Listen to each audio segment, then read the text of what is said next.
एक तो ये जहां रहे ना अपने किसी बेटे का घर नहीं बसने देगी। बस दुआ करो तहसीन, रजा आ जाए और फिजा को ले जाए। मैं आप ऐसी दुआ करें जो पूरी भी हो सके। ले जाए। चुप करो तुम, घर औरत बस आती है। अगर तुम चुप रहती ना तो ये बात ना होती। आपने तो मुझसे छुपाया कि आंटी ने अब्बू को फोन किया था और आप मुझसे ऐसी बातें कर रही हैं। सुरैया मैं जहां रखे मिजाज से वाकिफ हूँ।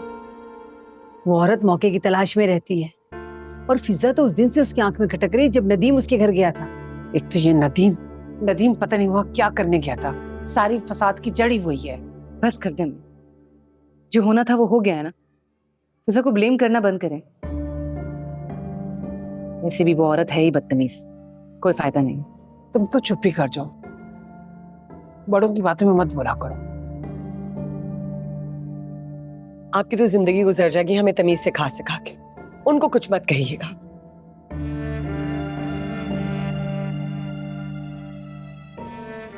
सुरैया तुम्हारी बच्चियां बिल्कुल ठीक कह रही हैं। जो हो गया और जो होगा उसे तुम बदल नहीं सकती।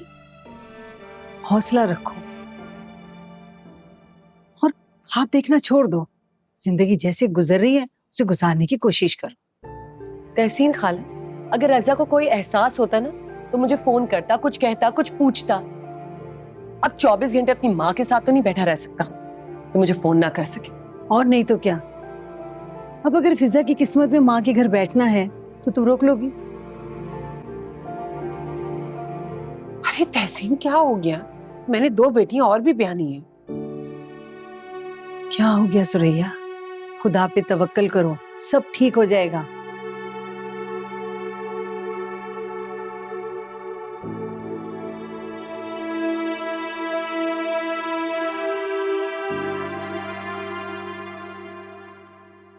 तुम मेरे कमरे में आओ, मुझे तुमसे बात करनी है।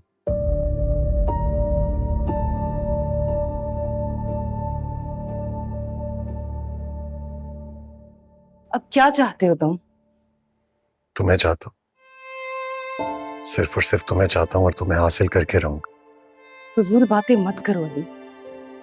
तुम क्या चाहते हो मैं खामोश हो जाऊं? तुम्हारी अम्मी ने मेरी अम्मी की भी बेइज्जती की है। मुझे तो समझ में नहीं आता वो अपने आप को समझती क्या है। हाइजा मेरी बात तो सुनो। मैं आज हिम्मत करके अनाया से शादी करने के लिए इनकार कर रहा हूं। तुम अच्छी तरह जानती हो इस घर में मॉम के सामने कोई नहीं बोल सकता, लेकिन मैं उनके सामने भी खड़ा हो गया और उनको भी इनकार कर दिया। हो सकता है तुम झूठ बोल रहे हो। अरे आई स्वेयर मैं बिल्कुल सच कह रहा हूँ यार। अली मुझे समझ में नहीं आ रहा तुम किस दुनिया में रह रहे हो। उन्होंने फिजा को घर से निकाल दिया है, वो जॉब ढूंढ रही है। रजा भाई ने अभी तक हम में से किसी से कांटेक्ट नहीं किया है। उन्हें क्या लगता है इतना आसान है बहू को घर से निकाल देना? तुम फिक्र क्यों कर रही हो? मैं जानता हूँ रजा कोई ना कोई रास्ता जरूर निकाल लेगा। नहीं, मुझे तुम्हारी किसी बात पर यकीन नहीं है। फिजा को घर से निकाले हुए 1 हफ्ता हो गया है और रजा भाई ने हम में से किसी से भी कांटेक्ट नहीं किया है। मैं कैसे मान लूं कि मेरे साथ बुरा नहीं होगा? हाइजा मैं ऐसा नहीं होने दूंगा, तुम मुझ पर भरोसा तो करो। मुझे किसी पर भरोसा नहीं है।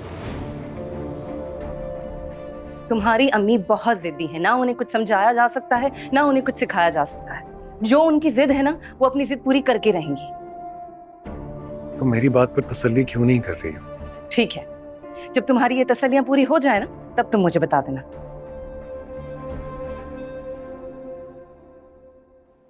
किससे बातें कर रही थी? अली से?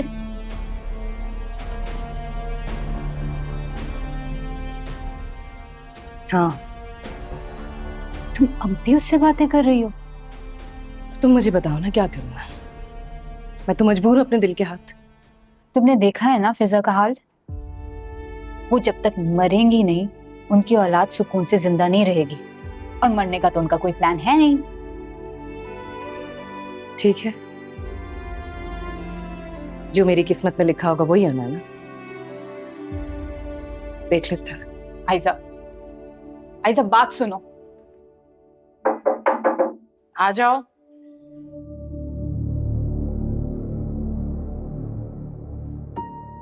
बैठो। मामा, मामा प्लीज जिद छोड़े ना, चल के कुछ खा लें।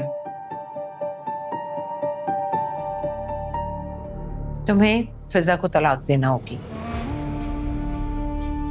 ये मेरा आखिरी फैसला है, बस। मामा देखिए, अगर आप चाहती हैं कि फिजा यहाँ ना आए तो वो यहाँ नहीं आएगी, मैं उसे मना कर दूंगा यहाँ आने के लिए। जाहिर है जब तुम तलाक दे दोगे तो फिर इस घर में आने का सवाल ही पैदा नहीं होता। मामा मैं फिजा को तलाक नहीं दूंगा, चाहे कुछ भी हो जाए। क्या कहा तुमने? तलाक नहीं दोगे तो सारी जिंदगी गले का तौक बनाकर रखोगे? तलाक दो उसे, वो हमारे काबिल नहीं है। मेरी जिंदगी की सबसे बड़ी भूल थी उस लड़की को ब्याह कर इस घर में लाना। इतनी जबान दराज लड़की है कि घर के बाकी अफराद भी बागी हो रहे हैं। मामा वो जैसी भी है मेरी बीवी है और मैं उसे तलाक नहीं दूंगा। तो फिर तुम मेरा मरा हुआ मुंह देखोगे। जान दे दूंगी अपनी, बस, समझे तुम? ये जो तुम लोगों ने मेरे खिलाफ महाज बना रखा है ना, उसे मैं कभी कामयाब नहीं होने दूंगी। मैं देख लेती हूँ कि अली भी कैसे मेरे फैसले के खिलाफ जाता है। वो आपके खिलाफ जा चुका है मामा, वो इनकार कर चुका है, वो नहीं करेगा अनाया से शादी। उसके इनकार की हैसियत ही क्या है? तुम अच्छी तरह से सोच लो, माँ या फिजा, दोनों में से किसी एक को चुनना होगा। अब फैसला तुम्हारे हाथ में है। 2 दिन का वक्त दे रही हूं तुम्हें, अच्छी तरह से सोचकर फैसला बता दो। मामा इस मामले में मुझे कुछ सोचने की जरूरत नहीं है। ना मैं फिजा को तलाक दूंगा और ना ही मैं दूसरी शादी करूंगा।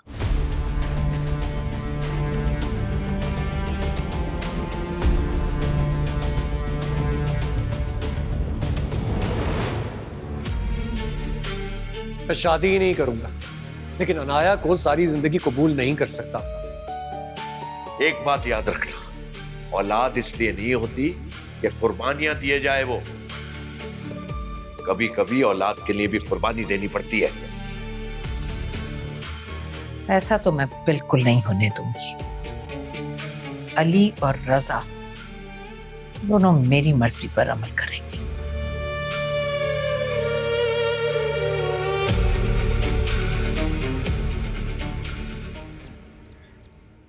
भाई तहसीन बेगम जल्दी से आ जाओ, मुझे देर हो रही है। आ रही हूँ। तौबा है, थोड़ा सा सब्र भी कर लिया करें। देर हो रही है भाई, मैं बस चाय पी के निकलूंगा। वो मुजफ्फर अली रात ख्वाब में आए थे, मुझे बहुत परेशान लग रहे थे।